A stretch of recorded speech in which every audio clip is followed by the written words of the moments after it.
Hello, everybody. Welcome to the Realignment YouTube channel. We've got two great guests for all of you, Kinsey Grant and Josh Kaplan from Thinking is Cool. I am going on vacation next week, but we have got some great episodes planned for all of you, including this one, which I really enjoyed. It's August, so normally we would just take the month off, but you know what? We love doing this. We have so many great episodes to talk about. And when I did an episode of Sagar on the Deep End, people loved talking about media companies, how they're built, how he's approaching breaking points, how we're approaching the realignment. So we thought we'd bring in two other podcasters and producers who are thinking about doing the same thing and having a bigger conversation about the industry, about CNN Plus. We're digging that one up from the grave. A lot of really great stuff here. If you're looking to see how we're thinking about things and how we see the space, and most importantly, if you're looking to learn how you can get into the media industry, we get so many questions from people about this. This is a must listen episode. Let's just dive into it.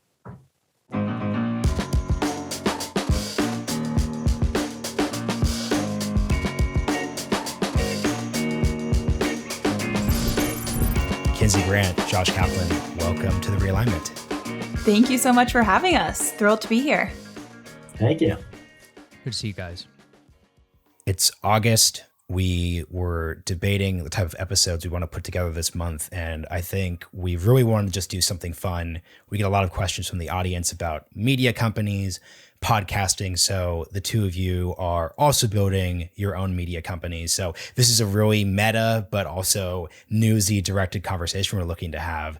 So I want to start here, Kinsey, and I'd love to get your answer, Josh. My perception is anytime someone leaves an existing institution to start something new, they're implicitly or explicitly launching some type of critique of that institution. So for me, for example, I go to PBS, I realize we're creating a public affairs show for people who are 70 plus, and I say, hey, I should start a podcast instead because that's somewhat more relevant to our audience. Sagar goes from the Hill, does breaking points. What, from your perspective, coming from Morning Brew to Thinking is Cool, are you launching from a critique-wise of our industry? That is a fantastic question to begin with, and definitely a hard-hitting one.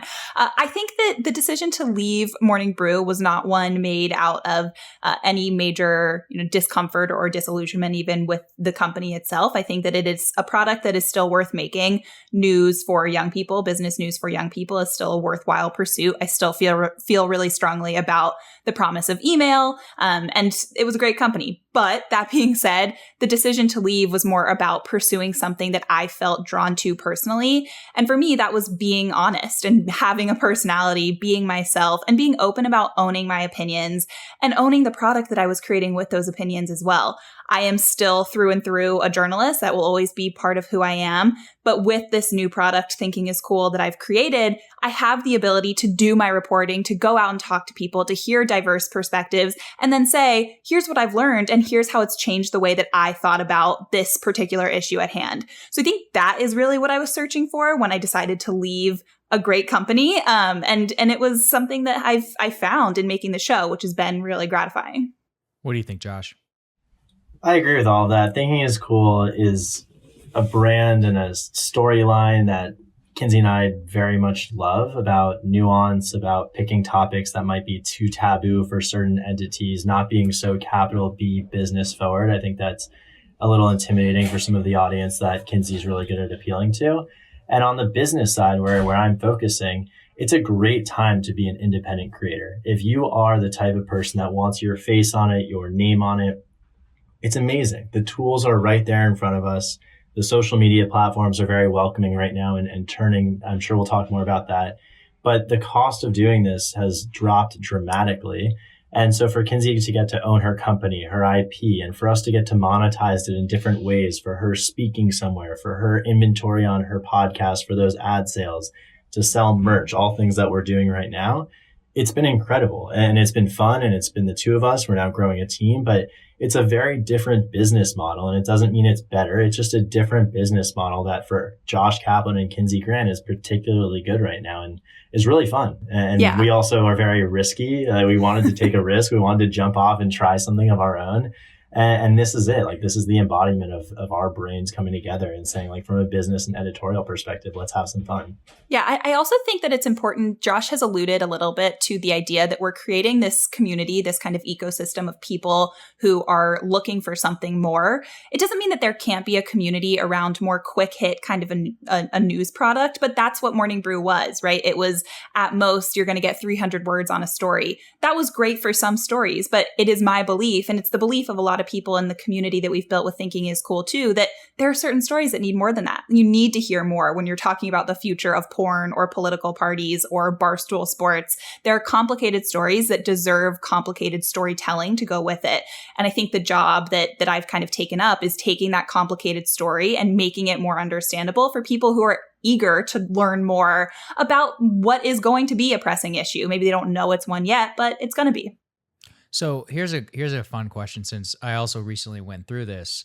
It turns out starting your own business is actually really hard. It turns out that, people have seen, the success of Breaking Points, and they all, I have friends who work in, major corporations, corporate journalism, whatever. And they're like, dude, like, maybe I should do it. And I'm like, yeah, but maybe don't though. Like, are you ready? Like, are you actually ready? Because, right before this, I had to come from an 1.5 hour long tax meeting. And because of a Supreme Court case, apparently there are all these taxes, you have to like estimate stuff by population.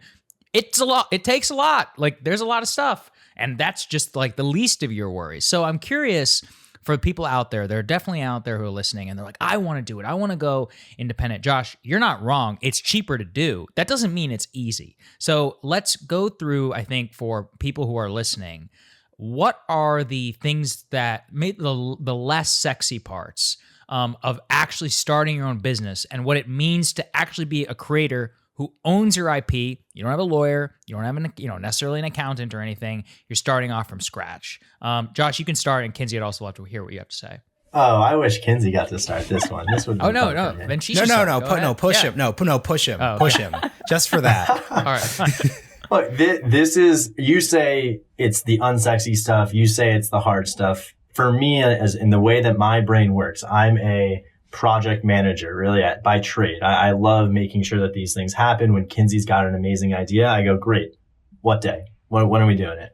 And so when you say that, I go, that's actually how I think. And so that's why we love working together, because when Kinsey puts together an incredible narrative, I go, I don't know how the hell you did that. I can talk shit. I can, try and edit it. I can push her on certain things. I can call her out on why she thinks billionaires shouldn't exist. I can do whatever. But when it comes to a blank Google Doc and coming up with a podcast episode, that's over my head. I like all the stuff you just did for whatever reason. And I think, again, like there is a lot, and I like going to different people and asking questions because it's all been done before. A lot of people are very willing to help us, and we're very appreciative of it. But when I look at it, every time there's a new SaaS product, there's a new software that does it for me. How to calculate your quarterly tax payment. I'm like, that seems easier than what it must have been 25 years ago. I tweeted something silly the other day that was like, I don't know how people did business before Google Drive. How you can't share it. Yeah. I'm like, I just don't understand. How did that work before the internet? I don't know. I set up Gusto. Yeah. Gusto. It's easy. Yeah. We should get some ad money for that. But I know, but like something like Gusto for payroll. I use Waves. Waves. Go ahead and sponsor me. All right. Yeah. But Gusto was easy. It took like a couple days to register as an employer for something and to do something else. But it's relatively intuitive. And if you have a problem, you just ask the service person on the other side, and they're pretty helpful. So yeah, I mean, I could go through the steps. I'd love to. But as far as filing to create a business, making sure that we've got the right chart of accounts on QuickBooks, creating a business banking account, making sure you've got the right legal forms when you have somebody as a guest or when you do something for your privacy policy and your terms of service. I'm always finding out little things that we should be doing or learning about. And I write all this stuff down on notes and stuff like that. So I'm probably missing a bunch, but there's a lot that goes into it, but I like it. This is the fun part for me. I think that Josh's passion when talking about payroll and accounting is the exact reason why we work together, because all of that stuff is the stuff I never want to do, ever. I don't know how. It's not my superpower. It's not what I'm interested in doing. But I think it kind of illustrates the idea that today there's this expectation that when you quote unquote go independent, you have to be 100% working by yourself. And that's not the case anymore. If you have somebody like a Josh in your life who's really good at doing these things and can be an intellectual sparring partner, but can also make sure that you pay your taxes, go find that person and see if they want to work together. Like there are ways around trying to, I don't know, work yourself into a lather, figuring out your taxes, whether it's finding a freelancer, finding a friend who can help you, or just using all the tools that are available right now. Like it's not something I'm good at. I'm never going to be good at it, but I'm okay with that. I can write and I can talk into a microphone. Mm-hmm. We're here to promote co-founder Discord. So Josh, you referenced it. Let's get into the billionaires debate so we could hit a bit of the content you're having. So Kinsey, let's start with you.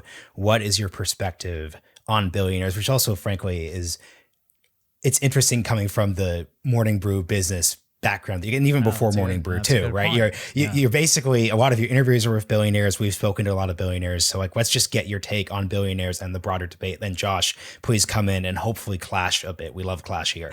Oh, we definitely clash on this one. This has been a fun one to report out. So it is my personal belief as Kinsey Grant, journalist and not billionaire, that it should not be possible for billionaires to accumulate the kind of wealth that they have in the United States at this point. I understand that there are arguments in favor of the existence of billionaires. And when I say the existence of billionaires, I mean the possibility of becoming a billionaire, not that, Bill Gates should go to the fiery gates of hell, right? Like this is what I mean. To me, those arguments are not as strong as the idea that wealth inequality in the United States is going to be the pressing problem of this generation. There are obviously several pressing problems of this generation, but I think that is the foremost right now. And to me, the existence of somebody to accumulate $170 billion in net worth is completely backwards. And that is allowed to happen because of legislative decisions, in the tax code, right? Like these decisions that are being made by people who aren't billionaires themselves, they are being made in favor of these people who can accumulate this kind of wealth. We do not have a wealth tax. We have an income tax.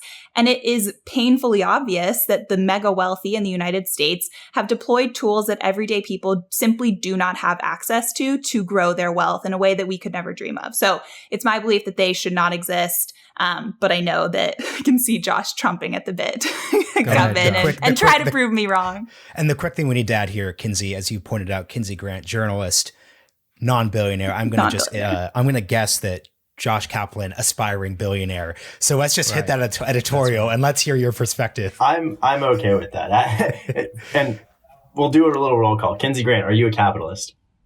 Yes, I believe in some of the core tenets of capitalism. Marshall? Yeah. Sagar? 100%. All right, so we're all capitalists here. We all believe in the system. I think there's a lot of discourse around different systems right now. But I agree with you on a lot of the points that wealth inequality is going to be one of the defining problems of our generation. I don't agree on capping ambition. And I think like one of the best parts about what we've done, and she puts her head back and rolls her eyes. Come on. There are certain things that we very much agree on. This is not just like binary on the conversation around should they exist. I think that they should be allowed to exist, but the means of becoming one should be significantly harder. Mm-hmm. I was taught in school that we have a progressive tax system. We clearly do not, right? Like by whatever loopholes or laws or legislation, it is regressive, and the richer you get, the less you pay in taxes. And I don't like that. So there's certain things that I completely agree with you on. The ways that a lot of these people become billionaires then becomes outlawed a couple of years later. Like a lot of these rules are changing, but they're not changing fast enough. So I think we do need better legislation, better protections over wealth inequality, and ways to make sure that everybody has access to education and healthcare and infrastructure and everything.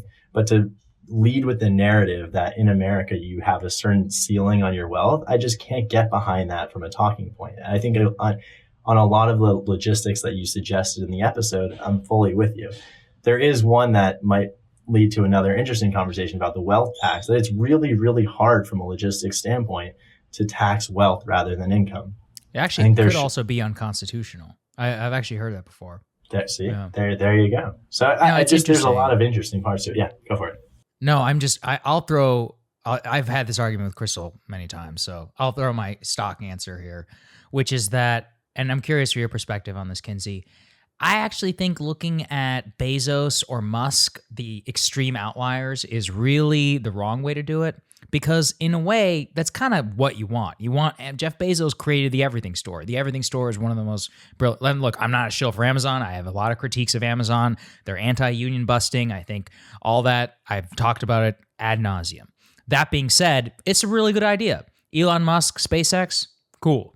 Tesla, cool. The problem I have is that I was looking at the Forbes list of 2020. The most common way to become a billionaire today is not to actually create an innovative company. It's to basically act as a leech on the financial system by payment for order flow, hedge funds, all sorts of just like financial inefficiencies, which private equity, as far as I can tell, these people are not adding any value to the American economy. I mean, I'm sure they would have plenty of counters in the Wall Street Journal editorial page, but I'm saying from what I think, I don't think that those types of billionaires should exist necessarily. Somebody like Ken Griffin. Whereas if you're creating like hard science product, or if you are creating like a like actually Amazon is a good idea. Creating Amazon, I think that's perfectly fine. So that's my addition to the discourse. I'm curious what you guys think. I think it's a really, really well-made point, and one that I take well too. I think part of the reason that we love to dunk on Elon Musk and Jeff Bezos in particular is because they're easy to. Like, it's easy to punch up and say, do you have any idea how vast the number $170 billion is? Most people simply do not. And so to use that as a point to illustrate just how different their life is from yours, I think is often a useful point in discourse, right? But I completely agree that the more problematic wealth accumulation in the United States today isn't those people. Sure, they have a ton of it, but that's not the vast amount of wealth. And it almost brings up this idea of, and I've heard this before, I think Josh has brought it up to me before as well. If you cap the amount of wealth that somebody can accumulate in a specific country, you capping the amount of innovation that will flow into that country, or rather will come from that country, will flow out of that country. I don't think that you are if you give people the chance to understand where this money actually is, right? I'm not going to be any less inclined to create a life-changing drug, right? Or to, I don't know, create a viral podcast because I think it's going to make me a 99 millionaire instead of a billionaire. That to me is not going to deter me from innovating if that is what I'm drawn to do. Are you innovating because you want to become worth $3 billion? Or are you innovating because there is a reason, there's a need in the market, and you have to meet that need specifically with your skill set? So this is interesting though, because maybe the question at hand is, who are we talking about, right? So the individual inventor, the individual business person, maybe that's not what motivating them. But if we're talking about like venture capital, what's definitely motivating a venture capitalist to actually invest in a serious hard tech product like SpaceX, like a Tesla, it's the idea that you're going to get a 10x, aka $1 billion plus return. If you are a hedge fund or a university that's trying to put your funds into something that funds those venture firms, you want to see that too. So I think it's important to focus on the individual actors. But I think the most important thing that we're all agreeing on here, and this is where I'm curious, we'll get into this later, like lessons we've learned from podcasting. Something I've learned is that we should really look at what people are actually saying. And I think what people are actually saying when they're talking about billionaires is something we all agree on, which is that there's a lot of unfairness in the system. And if being a billionaire is a stand-in for, like Sagar said, financialization, or the two of you said for like using the legislative process to affect things in an unfair way, that's what people tend to really be talking about. Yeah, I couldn't agree more. And I think that the interesting part of creating this specific episode of Thinking is Cool was hearing from so many people. I thought that I might be in the minority. And granted, I have like a decently young millennial liberal audience, but I thought that I would be more in the minority in saying, I don't think that this should happen, or I don't think that we should have a system that encourages this to happen regularly. A lot of people agreed with me. Like a lot of people who I was not expecting to agreed with me. Unsurprisingly, though, a lot of people who disagreed with me were the kinds of people who bought in like hook, line, and sinker to the grind your way to the top, the American dream, like pick yourself up by your bootstraps, because that's what they've been sold. That's what's been forced down our throats from age like 6, right? As soon as you can read, you hear about the American dream. And that's just not the reality for so many people. And it's been interesting to hear the perspectives of people who completely disagree with any sort of like wealth tax, any sort of wealth inequality conversation they're not interested in having. It's often because of this rhetoric that has been given to them, handed to them. And that's, at the end of the day, whose fault is that? Perhaps it's the media. Like that's the bigger question. What's our responsibility in all of this? Wow, Kinsey, thank you so much for the setup to pivot. I was wondering, how am I possibly going to do this? I'm commenting on it so it doesn't count, but that's important. So speaking of media, because I really want this episode to be a tool for folks who are thinking about this exciting space, because I like to think about media through the lens of different eras, right? So if this is the 1990s, we're thinking, hey, like, how do we get like the Oregonian, my state newspaper, onto the internet? And what you're going to do is you're just going to take the paper copy and put it online in a not particularly useful way. It doesn't actually save your business model. RIP state and local newspapers. But if this is then the post-Facebook era, so if we were having this conversation in 2010 or 2014, we'd be talking about, hey, we're millennials, we're, Gen Z adjacent, we're super good at using Facebook. So Josh, what's your tool for helping Kinsey go viral on Facebook? Teach me about that part. But that's not the conversation. We'd also probably be talking about us raising significant amounts of money, because to your point about the tools being there and being easier, we're not, and no offense if you two know these people, but we're not Mike.com, we're not BuzzFeed, we're just in a different era. It's much more personality based and building brands around personalities than building massive brands and then trying to figure it out that way. So starting with you, Kinsey, I believe we're on you to go first here. Can you just define from your perspective, like, what is the media narrative, quote unquote, in the year 2021, if you're ambitious and looking to build something? I think the media narrative in 2021 for anyone ambitious and looking to build something is to create a community around what you're really good at. I am so intrigued consistently all the time, every day. I log onto the internet and I see a really great small community that you've never heard of before. And there's so much value in that. I think we've for so many years put a lot of stock in scale, to your point, like the Mikes, the BuzzFeeds of the world that built up these really big, noticeable, recognizable brands, but didn't really have the talent or the content to back it up in a lot of cases. I think there's a reverse of that happening now. And perhaps it's a reaction to a lot of really sour headlines around media over the last decade or so. But now people recognize, I went viral on TikTok for this specific kind of content that I'm really, really good at, that I can do better than anybody else. How am I going to create a community of like-minded people who really like that kind of content? Whether it's, like the now famous TikTok influencer Tinks, right? Like she's TikTok's big sister. That's her niche. And she has a really, really voracious audience who's eager to fall on her every word. There are all sorts of influencers all over the internet today who are doing things just like that, creating newsletters around those personalities, creating podcasts around those personalities, and even people in the media space as well, more traditional media. When you talk about journalists leaving the New York Times to go write for Substack, and that's not a shock anymore, that's insane. If you think about reading that, like Charlie Wartzel was leaving the New York Times to go start a newsletter, I would have been absolutely dumbfounded 5 years ago. But when that happened earlier this year, I was like, makes sense to me, right? Because he has such an eager audience to follow him and his specific kind of content. So to me, it's these specific niches that people have created for themselves around a personal brand that are, scalable to an extent. But I don't really think that that's the defining factor for media success anymore. It's not about how big your audience can get. It's about how deep you can get within that audience. How about you, Josh? Yeah. Do I have more? No, I've got more. I've got a little bit more. It's from a different angle. I completely agree with Kinsey. A lot of what she said is the era of personalization, which I think is fantastic. You get to find what's really made for you that really makes you happy. I zoom out a little bit as well and look at what was legacy media. They were gatekeepers. They had access to the radio stations, to the TV stations, to the airwaves. And it was really hard it was next to impossible for anybody to get on and get distributed if you didn't have enough money to print your CD. I just used like 4 different mediums in one sentence. Terrible media company you're describing. but if you're legacy media, you've got distribution, and then you probably have editorial or talent on one side and advertising on the other. The main way of making money was advertising. And now all of those gatekeeping abilities are gone. We can make podcasts with very little capital. We can distribute it with very little capital. And that means that we should be on multiple platforms and we should have multiple revenue streams. So then you ask the question, like, what is a media company? we make money in a number of different ways. A lot of it is content driven, but we also sell hats. So are we now an apparel company? I don't really know.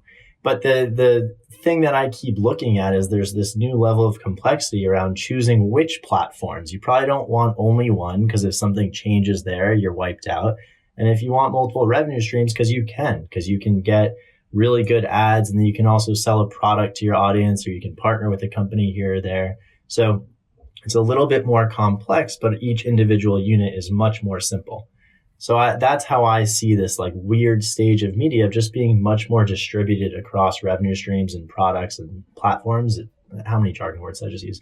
But that's where I see a lot of it going as a result of both the technology changing and what Kinsey was talking about as far as being able to be that much more specific and find your community and find your voice. And I'm very excited by that. I'd never imagined working in media or what we're calling creator economy, but this is really fun to navigate all of those different choices and see how we can make it happen.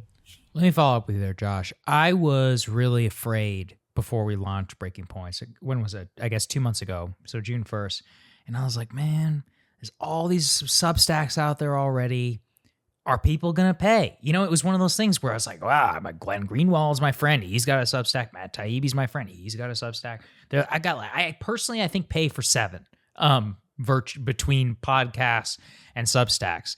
And so like for me to get, at this point, now I'm going to be like, okay, well, am I getting it, from there?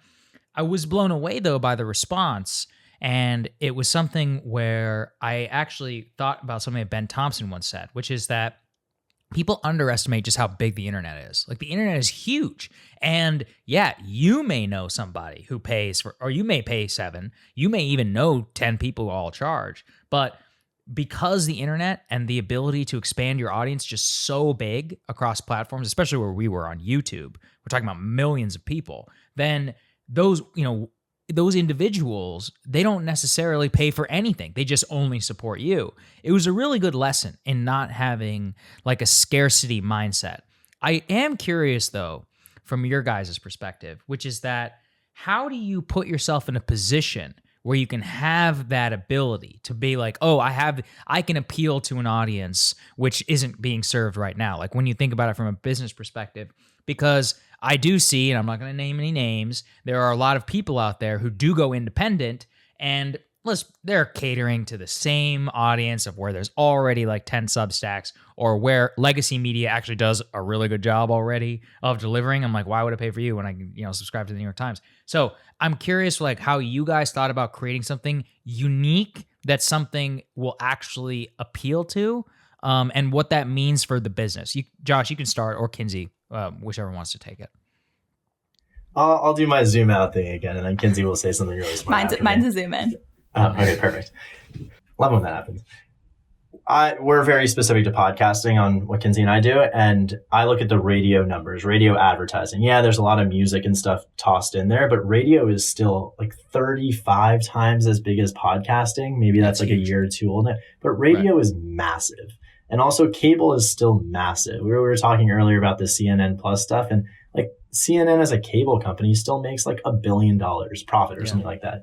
And so there's still so much money, probably generational money, that my parents, my grandparents, they're still listening to the radio, watching cable. So we're seeing this crazy shift to on-demand digital content. And I guess even live audio, which is the same thing as radio, but we won't talk about those things yet. But there's still so much stuff coming over into these like new media types. So agreed, the internet is massive and only getting bigger as each generation becomes more digitally native. There's that much more room for all of us to find our particular audience and community that we're trying to build. So I have so much confidence in the big scale of it. And then nobody knows what Substack is. We talk about it all the time. Nobody knows what Substack is. They might even be subscribed to a Substack and not know what the newsletter service is called. We have so much more room to grow. We're on the edge of the internet if we're having this conversation. And just every day, more people are learning about these things and getting excited about a new writer that they know the name of, that they reply to, that they have discourse with.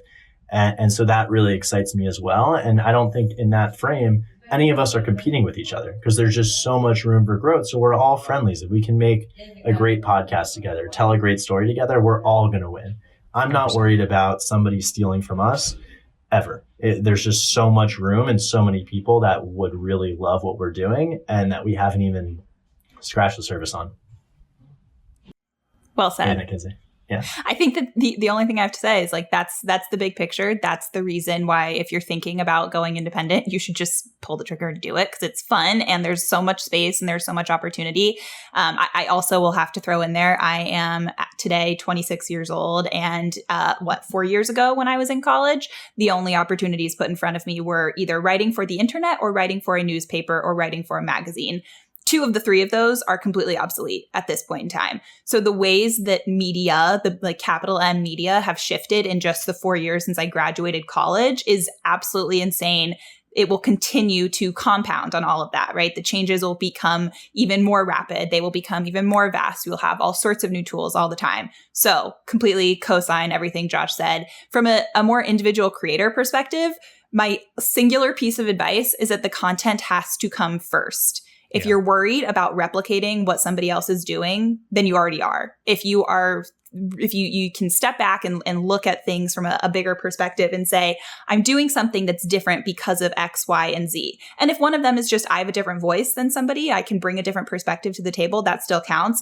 As long as you are prioritizing the content itself and that comes first, you will be able to carve out a niche for yourself that is individual, that is unique, that is bringing something new. And that is, of course, currency when we're talking about the modern media space. Something I'm curious about to bring in another one of your episodes. Kinsey, you have a lot of beef with Facebook, and we're talking about different platforms. So I try to resist asking a double-barreled question, but I'll just offer this first one up to have in the back of your mind because I want the answer from you too, Josh. So 2-part question. So first part that I don't want you to answer now, I'm making this way too complicated, is what is something that podcasting and this process has changed your mind on? Because something that I have had my mind completely changed on, like will actually fight people in the streets on, is the idea that Facebook is just not a monopoly. We just had the authors from the New York Times, Shira and Cecilia, to talk about the new Facebook book. And we're just talking about the monopoly accusations. I'm just like, wait a second, like our entire conversation today is based off of the premise that there's all these different social platforms that we exist on as creators. None of us, I'm going to take a guess. I haven't looked into your stack. None of us are going to use Facebook's new podcasting service. I just know none of us are going to do it. Sagar posts a lot on Instagram, but it's not the only thing he's posting on. The 2 of you use Twitter Spaces. You don't use Clubhouse. Clubhouse would never get bought by Facebook in a million years because of the FTCs looking into it. So I am just curious, as creators, how do you think of the monopoly debate within tech platforms? Because I think from our perspective, it's not 2015 anymore. It's not 2016 anymore. Snapchat is crushing it. I just really feel strongly about this. Yeah, it's an unfortunate and sometimes uncomfortable reality that I often have to face as an internet girl. I have the tools that I need to do my job and the tools that I can despise as a person. Like I hate having to be online and like make a personal brand on the internet. Like I think it's poisonous. I'll get on a soapbox if you want me to. But at the end of the day, if I don't tweet about my show, if I don't Instagram about the show, no one's going to find out about it. Like that is the kind of duality of working in media today. I have my personal opinions, but I also recognize that they kind of have to go to the wayside if I want to, I don't know, pay my bills, right? And that's become a little uncomfortable to reckon with. But you make a really interesting point about, is this actually a monopoly? I think the broader question is, how do we define a monopoly in the year of our Lord 2021? Like there are so many vastly different definitions of what a monopoly or even what anti-competitive behavior really, really is. And I don't think that we have caught up to the point where we can, caught up at least legislatively or even in terms of definitions, have we caught up to the point where these big tech platforms are today? And we say platform, that isn't even what Facebook is, right? Like Facebook is a collection of a bunch of different platforms that are either previously successful platforms that they bought up or imitations of platforms that have exhibited success and Facebook has then copycatted, right? And made it their own. And I think that is troubling to me. Like I don't know, can we define it in technical terms as a monopoly? Maybe not. It's an interesting point that I'm not going to go use Facebook's podcasting platform, but it also is, I think, part of the argument is also that I can't not post on Instagram because I would never find an audience. A small business can't not have a Facebook presence because they would never find consumers to buy their product. And that to me is something that should give us pause. If this is the only pathway to success is to use this other business's tools, I'm not sold. Like that makes me nervous. And a quick follow-up to better define my position, because my position isn't that Facebook doesn't do screwed up things. It's not that there aren't literal genocides in like Burma because of Facebook's tools and a lack of responsibility with it. It's more just that when we're talking about antitrust, we are trying to use outdated language, outdated concepts that are actually legal to apply and actually attract problems. And I just want to double click on what you said, Kinsey, which is that, and I don't want to sound pretentious about podcasting here, but what's really cool about what we are able to do is that we curate and like build conversations for people.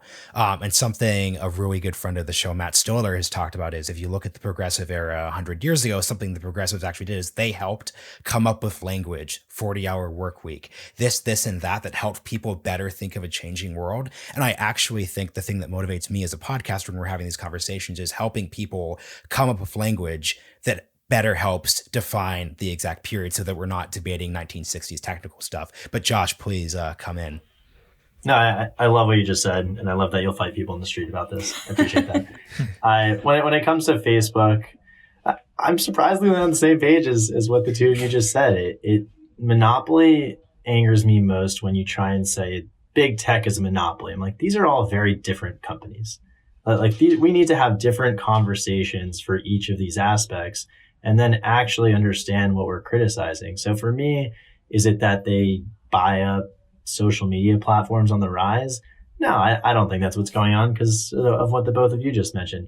Am I a little bit concerned about the digital advertising duopoly that Google and Facebook control a crazy amount of digital advertising? Yeah, I'm concerned about it. I am mostly concerned, and this is really what Kinsey's episode was about accountability.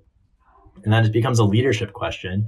Kinsey, you can say it better than I can, is that when we were starting to study this, it wasn't really about Facebook, the company. It was about Zuckerberg, the leader, just refusing to build a company that can actually have a truly positive impact. So if we double click into Facebook, that's my perspective. And if we jump around to Amazon or Apple and talk about different monopolies, we can have different conversations. But that's my perspective. Well, okay, I'll be the bomb thrower. Why does that matter? Mark's job is to make money. Jeff Bezos' job is to sell stuff in a store. Tim Cook's job is to sell phones. Like, why is it Mark Zuckerberg's job to have look, he can postulate about making the world a better place, but like Mark Zuckerberg's job is to addict you to your phone so he can sell more ads. And he's actually very good at it. And he's wildly succeeded. Like, why is it his job to make a positive impact? But when you run ads to the American people saying you welcome regulation and that you're looking after small businesses, I just don't like it. I'm not saying that's playing the game, man. BS. Yeah, But I think the issue for me is like, Sagar, I've interviewed you for my podcast, right? Like I go through a lot of very specific and detailed processes to ensure that I use my very small platform responsibly. I don't want to serve people information that's false. I don't want to give people information that's damaging. I want to be as upfront as possible when I say, this is my opinion. This is what I think. You should go make your own opinion and talk to somebody about this. Like, we take responsibility seriously. And even just being a guest on this show too, like I can tell that you guys take this craft seriously. You don't want to put out damaging content. How come we can apply that responsibility to our business? And Mark Zuckerberg, who has 2 billion plus people using his products every month, can't apply that logic to his business. Like, is my job just to go out and get people to listen to my words? Or is my job to get people to listen to my words, but also do it in a responsible way? Like, I perhaps am a hopeless optimist, but it is my hope that there is responsibility in capitalism. They are not mutually exclusive. You can be a capitalist, you can be a successful business person, and you can still be held accountable for the actions that you and the people who are under your umbrella perpetrate onto the world. Like that, those two things don't have to be completely separate to me. I completely understand what you're saying. I'll put it this way, which is that Marshall and I could be stupendously rich if we wanted to. Like, if we wanted this to be really big, it actually is not that hard, like in terms of building up a YouTube audience. We talk a lot about ivermectin and the Wuhan Lab Lake Hour. The Wuhan Lab Lake That would be our new Hour, YouTube channel. Yeah, like, it's not hard to do, but we just don't want to do that. So we value, we value having a better conversation than money. But here's my counter, which is that it's not our responsibility necessarily. I consider it one of my responsibilities, but I'm talking in terms of like legal meta framework.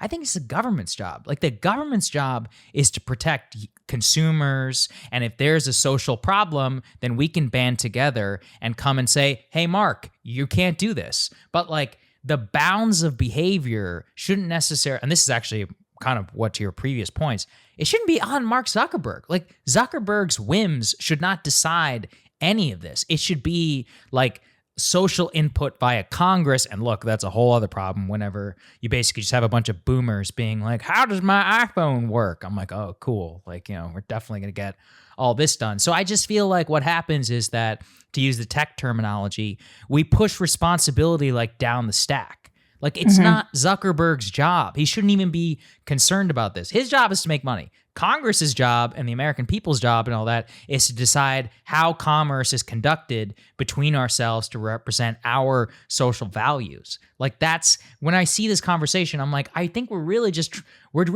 coping with the fact that our government sucks and we're not doing anything about this. Yeah, I like could not agree more. I am 1,000% with you. This should be the job of the government. But we just talked like not 5 minutes ago about how the government has no appropriate mechanism for even understanding the modern economy. Like, they simply don't understand how business gets done today.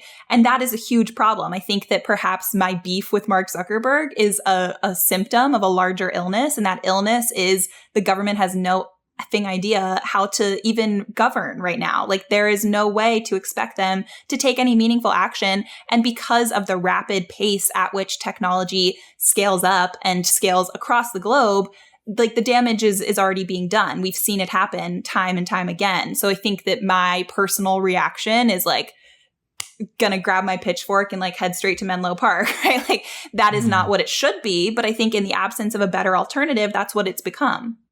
I think because there's a little too much agreement, I'm going to raise the stakes a little bit and bring up something that's actually going to divide everyone. So recently, the two of you were tweeting about Daniel Ek of Spotify, effectively saying, for the audio listeners, they're nodding so they know where I'm going with this, declaiming responsibility for what Joe Rogan and effectively other podcasters like Alex Cooper of Caller Daddy, Dax Shepard of Armchair Experts say on his platform. And the two of you were very unhappy with this decision. So I will not say your words for you. Josh, let's start with you because you're running the business end of a company. I think you explicitly tweeted, this is not how you should run a company, or something to that line. And I would do things differently. So before Sagar jumps down your throat, let's hear your vision of how this should actually be approached. You're running a major platform, you're hiring people. What should be done here? This is a good bridge because it still goes back to moral leadership, which for some reason I have an expectation of, even though I shouldn't. But if you are Spotify and you start off by saying anybody can upload a song, anybody can upload a podcast, and our users can have access to it, that to me is an open platform, and you're not directly responsible for the impact of that content. Like that is the law. The Section 230 is saying, hey, we provide the platform. What happens to it is not explicitly our responsibility, if I'm right about that in using shorthand for it. When you start to pay somebody $100 million, if you pay Joe Rogan $100 million and he brings Alex Jones onto the show that you're financing, you have to be responsible for the impact of that dollar. It's no longer just creating an open platform with open opportunity where the algorithm might sort something for a particular person. You're right now making a very specific editorial decision to say we're getting this person to be only on our platform and we're going to advertise the hell out of them to our user base, more so than the rest of the editorial community that we're bringing on. And so when he gets on in an interview and says, it's not my responsibility, he can do whatever he wants, I don't like it. I understand he has to say that, right? If he says something differently, he opens up a much bigger problem that he does not have time, nor does he want to deal with. That's not on his schedule as CEO of Spotify. So I get why he says it. But if you really got him in a one-on-one room and say, you really believe that shit? Come on. Like there's just no way. There's something changing. And I want the smartest people in the world who are making the most money in the world to come up with a better solution for it. So that's what I'm looking for. And that's why I don't like it. How about you, Kinsey? I agree. I think that it all comes back to, accountability and taking the time to apply nuance to some of these headlines, right? I can say, I believe that Daniel Ek, CEO of Spotify, has more responsibility than he is choosing to take right now. That is one sentence, right? But the nuance behind that is, to Josh's point, this was a huge deal. This was a groundbreaking deal in podcasting. We're talking about the most popular podcast in the world. There is more detail here. Like there is, tension here that needs to be addressed. And I think to say, to apply blanket logic to any of these conversations, even that we've had in this episode, right? It's dangerous. And I think that in the case of Spotify, there are active decisions being made. We all know, what it means to be on New and Noteworthy on Apple Podcasts. You know what it means to be in that top banner when somebody opens their Spotify app. That can meaningfully change your business and thus your life, right? So Spotify has control over all of these decisions that are being made. They exercise editorial control over what we do for a living. To me, taking a little responsibility for the show that, to Josh's point, you paid out the A for, that is, I would say, the bare minimum. So here's my counter then. And this is what Daniel Ek said. We have rappers who get paid millions of dollars on our platform, and we don't control what they say. So by your standard, let's take this most recent, what's his name? DaBaby. I hope, I'm showing DaBaby is being canceled right now for a variety of reasons, mostly which I think are ridiculous, but whatever. So does that mean, by the standard, that DaBaby should not be being, because I believe Dua Lipa's song with him, Levitating, is one of the top 10 songs in the world as being streamed on Spotify. He's probably clearing a couple $100,000 a month just off of the streaming rights. So by the standard, should DaBaby not be being paid because of his comments elsewhere? It's just I think that's ridiculous. Frankly. We're not making an argument on Joe Rogan's comments outside of the Spotify exclusive Joe Rogan Experience podcast. Joe Rogan can go do whatever the hell he wants for all I care. But when he is creating Spotify exclusive content that is only available on this platform, I think more responsibility should be exercised. In the case of DaBaby, he made homophobic comments, not in the song Levitating, not in his verse with Dua Lipa, outside in the other rest of the world, right? It was on stage. Of course, you can stop listening to him if you want, but it's not like he went to Spotify directly and said, I want to make a homophobic slur on your show. I want to spread disinformation about the AIDS pandemic or AIDS epidemic on your show on Spotify. That would be a different case. DaBaby's not doing that. Yeah, here's... sorry. Go ahead, Mark. Well, I just want to cut in because I'm switching teams here, and I agree with Josh in that my beef with Daniel Ek is I don't think, like you said, Josh, I don't think he actually believes what he's literally saying here in a way that is setting up all sorts of trouble down the line. So, for example, how much trouble does Jack Dorsey get in for 7 years ago saying, I believe that Twitter is the free speech company, we're the free speech wing of the free speech party? He didn't literally believe that. He was saying it hypothetically. He didn't actually mean that. I do not believe that Spotify's actual position is Joe Rogan's who could say literally whatever he like if Joe Rogan were to start saying, let's say vaccine denial hour, and he's not doing this, but let's say he dedicated the next 3 months to just denying the vaccine. Actually, no, not just denying it, right? But actually promoting disinformation, incontrovertible disinformation. Obviously, Spotify would do something about it. So it's just very disingenuous from my perspective to put out that position when you're going to have to walk it back something. And I don't think Joe Rogan's going to pull that. He's in his 50s. He's been doing this for 20 years. I think he knows what he's doing. But I just see a world in the 2030s or something, if we're even still listening to podcasts under this format, where this really, frankly, not actually true standard is going to be used to have a really incoherent conversation. And there are so many people, I don't know about your listeners, but there are so many of our listeners who've had their, and I'm sorry guys, but who've had their minds warped by really weak language and thinking around how these things actually work. When people actually say, well, Facebook's, the public term, like that is not how anyone at Facebook conceives of what Facebook is. So you should actually understand how Mark Zuckerberg conceives of it. But yeah, please gotta come in. Well, we have comps today. We don't need to wait that long. YouTube AdSense is for everybody. If you generate a certain amount of traffic on YouTube, you get money. And it's based on a certain equation about how valuable the audience, how long they watch it, and they turn off monetization for certain people and for certain categories. And so YouTube's been around a little bit longer. They've made a bunch of different mistakes and they've learned through it. So they've adapted their rules in a certain way. And I don't know what the legality that they're following or if any of it actually lines up one-to-one. But if you're Spotify, and whether it's DaBaby getting streaming revenue or whether you're getting a direct deal, there just has to be more thought put into it. And we already have examples from across the internet. I don't want to wait 20, 30 years to have to listen to this again and say, damn, I wish Daniel Ek did something differently. Here's why I think it probably won't go this way, which is that Twitter, Facebook, and YouTube are places where everyone can come in, and thus they have to have those policies. Spotify gets to choose who goes Spotify exclusive. So Spotify, Joe Rogan. Spotify, Alex Cooper. I can guarantee you Alex Jones is not going Spotify exclusive anytime soon. I can guarantee you Steven Crowder is not getting a Spotify deal anytime soon. So I just don't think this is going to be an issue. And I think a lot of it really is just, look, Joe is a friend of mine, so, take that for what it is. But I think a lot of people just hate Joe. And people, get pissed off that he has a really large audience and then they want to turn it into this whole meta conversation. Everything he's basically said, in my opinion, is within a completely acceptable rounds of debate. Even when the Alex Jones episode, and look, I think Alex Jones is a sack of shit, and I know I'll get a lot of pushback from that from people who like me, but I don't really care. Sandy Hook is actually unforgivable. That being said, if you go and you look at the episode where Rogan had him on, to your point, Kinsey, every single thing he said was fact-checked live while it was happening.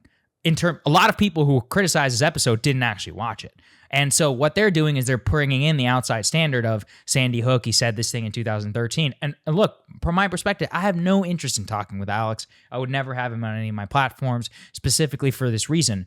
But that's, Joe can make a different decision if he wants to. So I just look at it as, I understand where you guys are coming from. It just seems like once you open the door, and this is why I respect Daniel, is he's saying not only to his own employees who are trying to pressure him, but he's also saying to, the New York Times, to a lot of these other people, no, you're not going to have a impact on our editorial decision. And from a business perspective, Joe Rogan's the best thing ever happened to Spotify. In a lot of ways, he got ripped off. He added billions to their market cap. He's probably added, tens of millions of people, including myself, actually, who switched to Spotify for podcasts specifically because he was on there. The only reason I ever used Apple is because I couldn't get him on Spotify. So I just threw a lot at both of you. Whoever wants to take it can take it.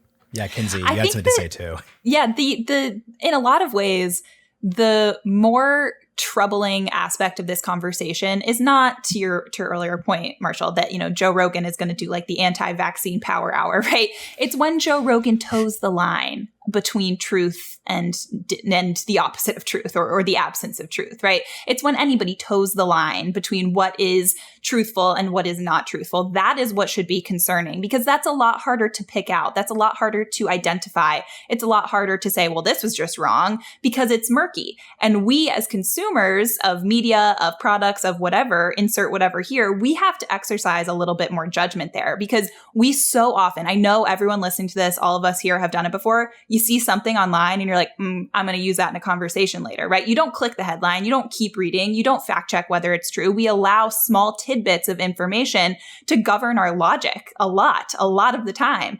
And that is really, really dangerous, because it's really hard for these platforms. Even if Daniel Ek did accept responsibility, it would be really hard for him to identify that murky point between truth and the absence of truth. And that is what we should be afraid of. Kind of like the billionaires, it's not Elon Musk we should be worried about. It's like the Ken Griffins of the world we should be worried about. Right. And look, we're never going to completely agree on this, but I think once again, this is just another illustration of how language and mental frameworks, I think that's the funniest thing about my interest in politics and policy of late has been that I've been less interested in this specific policy or that specific thing. I'm more interested, hey, how do we ask the right questions? How do we actually think about things the right way? Because I think that's where the biggest gap exists. Josh, do you have something to say? There's a big difference between not liking somebody and thinking they should be canceled or deplatformed. I cannot like Joe Rogan and say he should have a show, he should make money, he should do whatever he wants. He's just not for me. And I think that we lose a lot of that nuance when you start throwing middle fingers and only reading the headline again. And so it's totally like, I don't think less of Sagar because he likes Joe Rogan. I just have a different perspective, and that's fine. We're not going to agree on everything. That's it.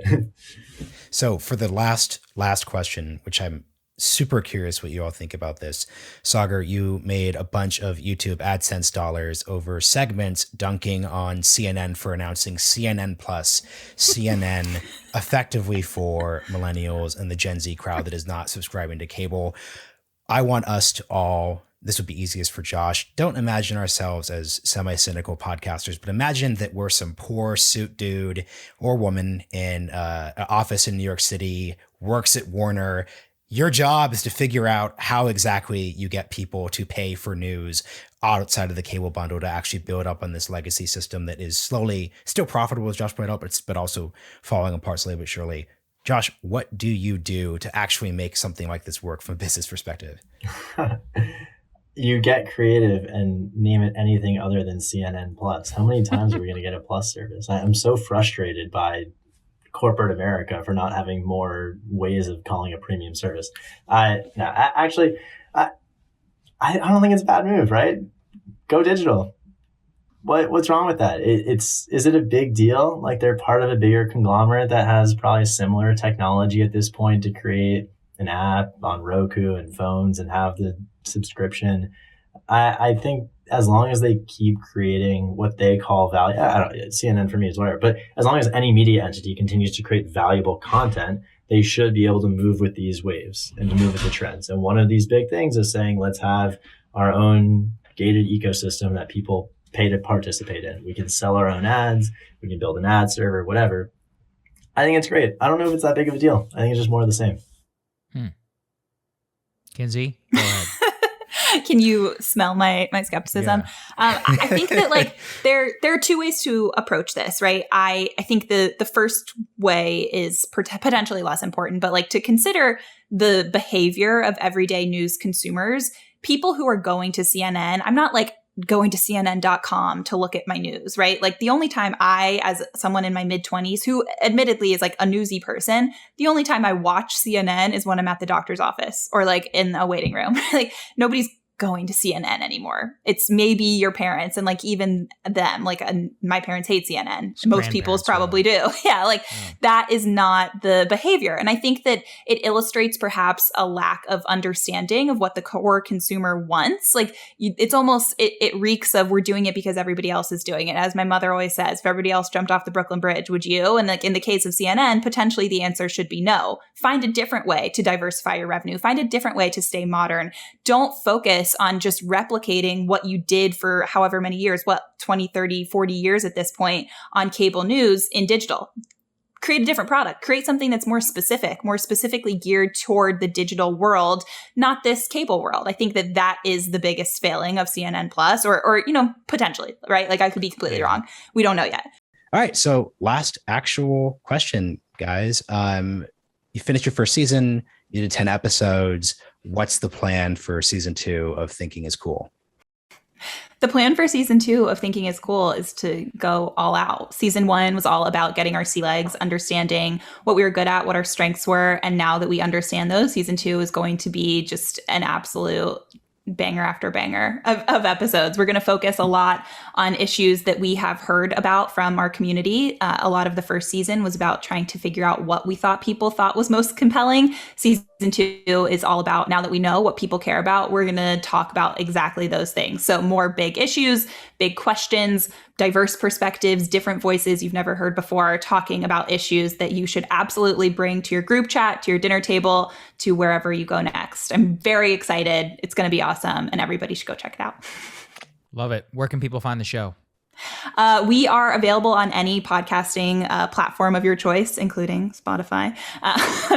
It's just called Thinking is Cool. You can search us. If you want to find us on social, we're all over Instagram, Twitter, etc. And if you want to send me any ideas or any feedback or anything, I would love to hear from people. My email is Kinsey, Kinsey, @thinkingiscool.com. Awesome. We'll have links down in the description. Really appreciate it, guys. It was a lot of fun. I enjoyed it. Thank you so much for having us. This was awesome. Thank you. Thank you very much.